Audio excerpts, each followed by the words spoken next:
నేను ఈరోజు చెప్పదలుచుకున్న టాపిక్ నేసల్ బోన్ గురించి. అంటే ఎప్పుడు నేసల్ బోన్ అనేది ఎన్టీ స్కాన్స్లో జనరలీ అంటే ఫస్ట్ మొదటి 3 నెలల్లో జరిగే జెనెటిక్ అబ్నార్మాలిటీస్ టైంలో ఏదైతే స్కాన్ జరుగుతుందో దాంట్లో నేసల్ బోన్ గురించి మెన్షన్ చేయడం జరుగుతుంది. ఫస్ట్ అక్కడ మెన్షన్ చేసిన తర్వాత వచ్చేసి 5వ నెలలో జరిగే అనామలీ స్కాన్లో అంటే స్ట్రక్చరల్ అబ్నార్మాలిటీస్ అంటే అవయవ లోపాల గురించి జరిగే స్కాన్లో మనకి నేసల్ బోన్ గురించి మెన్షన్ చేయడం జరుగుతుంది. కొంతమందికి ఏంటి నేసల్ బోన్ యాబ్సెంట్ అని రావడం జరుగుతుంది. యాబ్సెంట్ నేసల్ బోన్ ఉన్నా లేదా స్మాల్ నేసల్ బోన్ ఉంది, హైపోప్లాస్టిక్ నేసల్ బోన్ ఉంది అని మెన్షన్ చేసినప్పుడు మీరు కంగారు పడకుండా మీకు డాక్టర్ కానివ్వండి, రేడియాలజిస్ట్ ఎక్స్ప్లెయిన్ చేసినా లేదా మీ గైనకాలజిస్ట్ ఎక్స్ప్లెయిన్ చేసిన యాబ్సెంట్ నేసల్ బోన్ గురించి మీరు కొంతవరకు డిస్కస్ చేయండి. మీ గైనకాలజిస్ట్తో డిస్కస్ చేసినప్పుడు వాళ్ళు చెప్పడం జరుగుతుంది. ఈ యాబ్సెంట్ నేసల్ బోన్ ద్వారా మీకైతే gynaecologist most of the members ఏంటి గైనకాలజిస్ట్ సజెస్ట్ చేసేది యాబ్సెంట్ నేసల్ బోన్ ఉన్న నేసల్ బోన్ చిన్నగా ఉంది,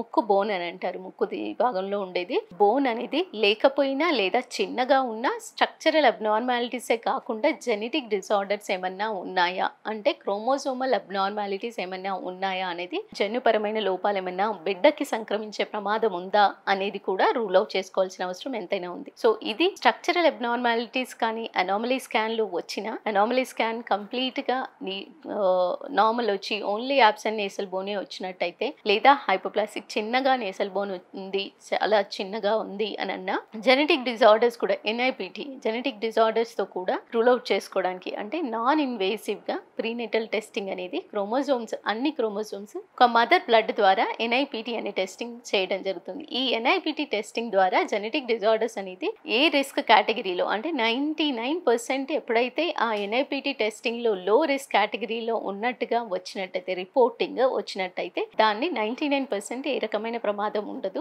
ఈ సింగిల్ నేసల్ బోన్ మాత్రమే అబ్నార్మాలిటీ ఉండి మిగతా అవయవాలన్నీ కూడా నార్మల్ ఉన్నప్పుడు దీన్ని ఐసోలేటెడ్ మార్కర్గా అంటే చిన్న మైండ్ అండ్ మార్కర్గా కన్సిడర్ చేసి ఇగ్నోర్ చేయడం జరుగుతుంది. సో అదే కాకుండా బట్ దానికి అదొక్కటే నిర్లక్ష్యం చేయకుండా మళ్ళీ లేట్ టీఫా కానివ్వండి అంటే 22 నుంచి 24 వారాల మధ్యలో మళ్ళీ లేట్ టీఫా అంటే హార్ట్ ఫార్మేషన్ కానీ కొన్ని రకాల స్ట్రక్చర్స్ అనేది ఇంకా కొంచెం లేట్ ఫామ్ అయ్యే అవకాశం ఉంటుంది. అంటే ఫర్ ఎగ్జాంపుల్ కిడ్నీ కానివ్వండి, హార్ట్ కానివ్వండి కంప్లీట్ ఫార్మేషన్ జరగడానికి కొంచెం టైం పట్టడం జరుగుతుంది. సో దీన్ని లేట్ టీఫాలో కూడా మనం చేసుకోవడం జరుగుతుంది.